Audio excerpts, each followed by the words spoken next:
নমস্কাৰ, মই দেৱজিৎ ডেকা। আগন্তুক আহি থকা অসম আৰক্ষীৰ লিখিত পৰীক্ষা আৰু এডিআৰ তৃতীয় আৰু চতুৰ্থ বৰ্গৰ পৰীক্ষাৰ সৈতে সংগতি ৰাখি আগতে অনুষ্ঠিত হৈ যোৱা পৰীক্ষাৰ প্ৰশ্নসমূহ আজিৰ এই ভিডিঅ'টোত আমি আলোচনা কৰিম। প্ৰিভিয়াছ ইয়াৰৰ প্ৰশ্নসমূহ যদি আমি ভালদৰে অধ্যয়ন কৰোঁ তেন্তে পৰীক্ষাত কেনেকুৱা ধৰণৰ প্ৰশ্ন আহে আৰু পৰীক্ষাৰ বাবে মনত আহি থকা ভয়ভাৱ আঁতৰ হয়। সেইকাৰণে ভিডিঅ'টো খুবেই প্ৰয়োজনীয়। প্ৰথম প্ৰশ্নটো আমি লৈছোঁ আজি, কোনগৰাকী ব্যক্তিৰ জন্মদিনত অভিৰুচি ক্ৰীড়া দিৱস পালন কৰা হয়? ইয়াৰ উত্তৰটো হৈছে ভোগেশ্বৰ বৰুৱা। অৰ্থাৎ ভোগেশ্বৰ বৰুৱাৰ জন্মদিনত অভিৰুচি ক্ৰীড়া দিৱস হিচাপে পালন কৰা হয়। নেক্সট প্ৰশ্নটো হৈছে, ইণ্ডিয়ান চিভিল ছাৰ্ভিচ পৰীক্ষা উত্তীৰ্ণ হোৱা অসমৰ প্ৰথমগৰাকী ব্যক্তি কোন আছিল? ইণ্ডিয়ান চিভিল ছাৰ্ভিচ পৰীক্ষাত উত্তীৰ্ণ হোৱা অসমৰ প্ৰথমগৰাকী ব্যক্তি হৈছে আনন্দৰাম বৰুৱা। তাৰপিছত, কোনগৰাকী ৰজাৰ ৰাজত্ব কালত ৰংঘৰ নিৰ্মাণ কৰা হৈছিল? ৰংঘৰ নিৰ্মাণ কৰা হৈছিল স্বৰ্গদেউ প্ৰমত্ত সিংহৰ ৰাজত্ব কালত। আহোম ৰাজ্যৰ শেষৰজন ৰজাৰ নাম কি? আহোম ৰাজ্যৰ শেষৰজন ৰজাৰ নাম হৈছে পুৰন্দৰ সিংহ। লক্ষ্মীনাথ বেজবৰুৱাৰ কবিতা অ' মোৰ আপোনাৰ দেশ প্ৰথমে ক'ত প্ৰকাশিত হৈছিল? অ' মোৰ আপোনাৰ দেশ কবিতাটি পোনপ্ৰথমতে বাঁহী আলোচনীত প্ৰকাশিত হৈছিল। অসমৰ সৰ্বপ্ৰথম চিকিৎসা মহাবিদ্যালয় কোন ঠাইত স্থাপিত হৈছিল? প্ৰথমখন চিকিৎসা মহাবিদ্যালয় অসমৰ ডিব্ৰুগড় জিলাত প্ৰতিষ্ঠা হৈছিল বা স্থাপিত হৈছিল। নেক্সট প্ৰশ্নটো হৈছে, ভাৰতৰ স্বাধীনতা সংগ্ৰামৰ কোনটো আন্দোলনত কনকলতা বৰুৱা শ্বহীদ হৈছিল? কনকলতা বৰুৱা শ্বহীদ হৈছিল ভাৰতৰ স্বাধীনতা সংগ্ৰামৰ ভাৰত ত্যাগ আন্দোলনত। নেক্সট প্ৰশ্ন, 1926 চনত স্থাপন কৰা অসমৰ সৰ্বপ্ৰথম ব্যক্তিগত খণ্ডৰ বেংকটোৰ নাম কি? অসমৰ সৰ্বপ্ৰথম ব্যক্তিগত খণ্ডৰ বেংকটোৰ নাম হৈছে দ্য গুৱাহাটী বেংক লিমিটেড। 1926 চনত স্থাপন কৰা হৈছিল। জ্ঞানপীঠ বঁটাপ্ৰাপ্ত প্ৰথম অসমীয়া লেখকগৰাকীৰ নাম কি? জ্ঞানপীঠ বঁটা পোৱা প্ৰথম অসমীয়া লেখকগৰাকীৰ নাম হৈছে বীৰেন্দ্ৰ কুমাৰ ভট্টাচাৰ্য। অ' মোৰ আপোনাৰ দেশ সংগীতটি কোনে সুৰ প্ৰদান কৰিছিল? অৰ্থাৎ অ' মোৰ আপোনাৰ দেশ সংগীতটিৰ সুৰকাৰ কোন? ইয়াৰ উত্তৰটো হৈছে কমলা প্ৰসাদ আগৰৱালা আৰু অ' মোৰ আপোনাৰ দেশ কবিতাটি বাঁহী আলোচনীত প্ৰকাশিত হৈছিল। তাৰপিছত, অসম মহিলা বিশ্ববিদ্যালয় কোন ঠাইত অৱস্থিত? অসম মহিলা বিশ্ববিদ্যালয় যোৰহাটত অৱস্থিত। ইয়াৰ পিছৰ প্ৰশ্নটো হৈছে, অসমীয়া ভাষাৰ প্ৰথম আলোচনী অৰুণোদয় কোন ঠাইৰ পৰা প্ৰকাশিত হৈছিল?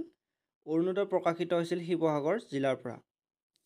নেক্সট, বাল্মীকি ৰামায়ণৰ অসমীয়া অনুবাদিত গ্ৰন্থ হৈছে সপ্তকাণ্ড ৰামায়ণ আৰু এই সপ্তকাণ্ড ৰামায়ণখন কোনে লিখি উলিয়াইছিল? ইয়াৰ উত্তৰটো হৈছে মাধৱ কন্দলী।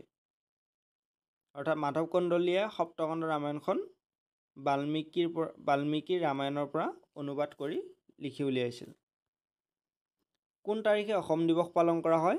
অসম দিৱস পালন কৰা হয় 2 ডিচেম্বৰ তাৰিখে। নেক্সট, নুমলীগড় শোধনাগাৰটি কোনখন জিলাত অৱস্থিত? নুমলীগড় তেল শোধনাগাৰটি গোলাঘাট জিলাত অৱস্থিত আৰু এই নুমলীগড় শোধনাগাৰটি 1993 চনত স্থাপন কৰা হৈছিল বা প্ৰতিষ্ঠা কৰা হৈছিল। অসমীয়া আলোচনী জোনাকীৰ প্ৰথমজন সম্পাদক কোন আছিল? অসমীয়া আলোচনী জোনাকীৰ প্ৰথমজন সম্পাদক আছিল চন্দ্ৰকুমাৰ আগৰৱালা। ইয়াৰ পিছৰ প্ৰশ্নটো হৈছে, প্ৰথম অসমীয়া চনেটখনৰ নাম কি? প্ৰথম অসমীয়া চনেটখনৰ নাম হৈছে প্ৰিয়তমাৰ চিঠি। নিমাতী কইনা নাটকখনৰ ৰচক কোন? নিমাতী কইনা নাটকখনৰ ৰচক হৈছে জ্যোতিপ্ৰসাদ আগৰৱালা। অসমৰ ৰাজ্যিক পক্ষীৰ নাম কি? অসমৰ ৰাজ্যিক পক্ষীৰ নাম হৈছে দেওহা। অসমৰ ৰাজ্যিক বৃক্ষৰ নাম কি? অসমৰ ৰাজ্যিক বৃক্ষৰ নাম হৈছে হোলোং গছ। অসমীয়া বোলছবিত অভিনয় কৰা প্ৰথমগৰাকী অভিনেত্ৰী কোন আছিল? অসমীয়া বোলছবিত অভিনয় কৰা প্ৰথমগৰাকী অভিনেত্ৰী আছিল আইদেউ সন্দিকৈ। ইয়াৰ পিছৰ প্ৰশ্নটো হৈছে, ৰিয়ান পৰাগ কি খেলত অংশগ্ৰহণ কৰে? ইয়াৰ উত্তৰটো আমি সকলোৱে জানো, ৰিয়ান পৰাগে ক্ৰিকেট খেলে, অৰ্থাৎ ক্ৰিকেট খেলত অংশগ্ৰহণ কৰে। ইয়াৰ পিছৰ প্ৰশ্নটো হৈছে, নামঘোষা কোনে ৰচনা কৰিছিল? নামঘোষা ৰচনা কৰিছিল মাধৱদেৱে। এই আটাইকেইটা প্ৰশ্ন আগতে আহি যোৱা বুলি আগতে কৈছোঁ। লগতে এইকেইটা প্ৰশ্ন যিকেইটা আমি আলোচনা কৰিম এইকেইটা প্ৰশ্ন অসম পুলিচৰ ৰিটেন পৰীক্ষাত আহি গৈছে। গতিকে যদি আপুনি অসম পুলিচৰ কাৰণে প্ৰিপেৰেশ্যন কৰিছে তেন্তে এইকেইটা প্ৰশ্ন ভালদৰে চাই ল'ব। কাৰেঙৰ লিগিৰি কোনে ৰচনা কৰিছিল? কাৰেঙৰ লিগিৰি ৰচনা কৰিছিল জ্যোতিপ্ৰসাদ আগৰৱালাই। বাগুৰুম্বা নৃত্য কোন জনগোষ্ঠীৰ? বাগুৰুম্বা নৃত্য হৈছে বড়ো জনগোষ্ঠীৰ। আমি সেইটো সকলোৱে জানো বাগুৰুম্বা নৃত্যৰ বিষয়ে। অসমীয়া ভাষাৰ প্ৰথম আলোচনীখনৰ নাম কি? অসমীয়া ভাষাৰ প্ৰথমখন আলোচনীৰ নাম হৈছে অৰুণোদয়। মহাৰাজা ধীৰাজ বুলি কাক কোৱা হয়? মহাৰাজা ধীৰাজ বুলি পুষ্য বৰ্মনক কোৱা হয়। আহোম সাম্ৰাজ্যৰ দিনত মুদ্ৰাৰ আকৃতি কেনেকুৱা আছিল? আহোম সাম্ৰাজ্যৰ দিনত মুদ্ৰাৰ আকৃতি আছিল অষ্টভুজাকৃতি। ইয়াৰ পিছৰ প্ৰশ্নটো হৈছে কোনগৰাকী ৰজাৰ দিনত মহাপুৰুষ শংকৰদেৱে একশৰণ নাম ধৰ্ম প্ৰতিষ্ঠা কৰিছিল? মহাপুৰুষ শংকৰদেৱে একশৰণ নাম ধৰ্ম প্ৰতিষ্ঠা কৰিছিল নৰনাৰায়ণৰ দিনত।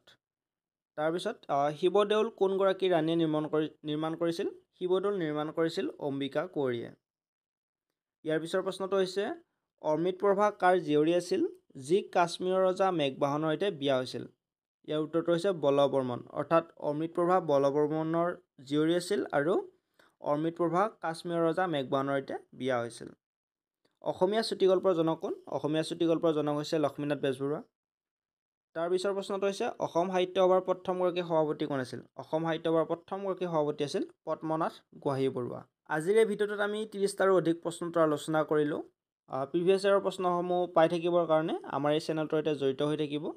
আৰু যদি ভিডিঅ'টোৰ পৰা আপুনি উপকৃত হৈছে তেন্তে লগৰ বন্ধু বান্ধৱীৰ সৈতে ভিডিঅ'টো শ্বেয়াৰ কৰি দিবলৈ নাপাহৰিব। ধন্যবাদ।